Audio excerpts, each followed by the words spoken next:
Welcome back to the channel HardReset.Info. In this video I'm gonna tell you how to remove your phone number from Instagram.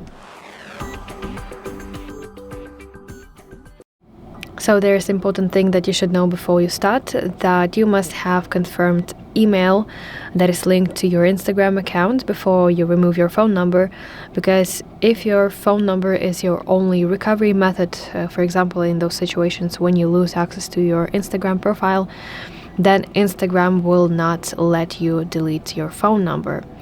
Okay, so let's begin. When you made sure that you have your email address connected to your account, let's open your profile, and now in the top right you want to tap on this menu icon. Now let's go to section Account Center, and you want to go to Profiles and Personal Details section.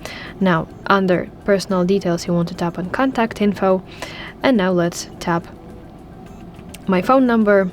Then you want to select your account that you want to use, and here below at the very bottom you will see delete your number from Instagram option.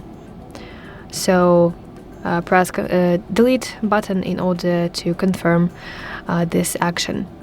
So that is basically it. Thank you so much for watching this video. If this was helpful, please leave a like and subscribe to our channel for more content like this, and I will see you in the next video.